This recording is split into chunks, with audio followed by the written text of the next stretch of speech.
Hi hello നമസ്കാരം. ഇന്നത്തെ എൻ്റെ വീഡിയോയിലേക്ക് എല്ലാവർക്കും സ്വാഗതം. അപ്പോൾ ഇന്ന് നമുക്കൊരു കണവ തോരൻ ഉണ്ടാക്കിയാലോ.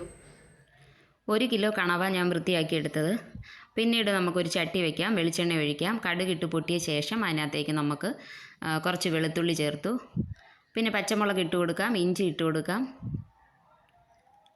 കൂടെ കറിവേപ്പില ഇട്ട് ഇത് നന്നായിട്ടൊന്ന് ഇളക്കിയെടുക്കാം. ഒരു 3 വറ്റൽമുളക് ചേർത്ത് കൊടുത്തു. മുളകൊക്കെ നല്ലപോലെ ഒന്ന് മൂത്ത് വരട്ടെ.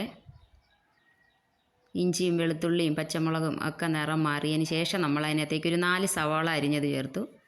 സവാള നന്നായിട്ട് വെന്തതിന് ശേഷം നമ്മൾ അതിനകത്തേക്ക് തക്കാളി ചേർത്തു. തക്കാളി ഒരു 3 തക്കാളി ചേർത്തിട്ടുണ്ട്. ഇത് നല്ലപോലെ ഒന്ന് ഇളക്കിയെടുക്കാം.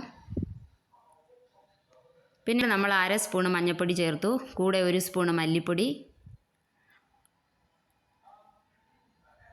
1/2 സ്പൂൺ മുളക് പൊടി ചേർത്തു. നല്ല എരിവുള്ള മുളക് പൊടിയാണ് ചേർത്തേക്കുന്നത്.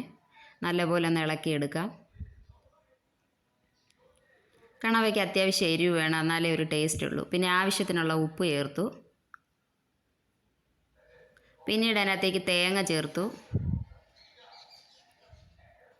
ഇനി ഈ തേങ്ങ ഈ അരപ്പിനകത്ത് നന്നായിട്ടൊന്ന് ഇളക്കിയെടുക്കാം. പിന്നെ നമ്മൾ ഇതിനകത്തേക്ക് കുരുമുളക് ചേർത്തായിരുന്നു. 1 സ്പൂൺ കുരുമുളക് ഞാൻ ചേർത്തിട്ടുണ്ട്. പിന്നെ കഴുകി അരിഞ്ഞു വെച്ചേക്കുന്ന കണവ ചേർത്ത് കൊടുക്കാം. കണവ ചേർത്തത് നല്ലപോലെ ഒന്ന് ഇളക്കിയെടുക്കാം. ഇത് ഇളക്കിയെടുത്തതിന് ശേഷം നമുക്ക് അടച്ച് വെച്ച് ഇത് വേവിച്ചെടുക്കണം. അപ്പോൾ നല്ലപോലെ ഇളക്കി കൊടുക്കാം. അപ്പം വീഡിയോ കണ്ട് സപ്പോർട്ട് ചെയ്യുന്ന എല്ലാ പ്രിയപ്പെട്ടവർക്കും ഒരുപാട് സ്നേഹം, ഒരുപാട് നന്ദി. തുടർന്നും വീഡിയോ കാണണം.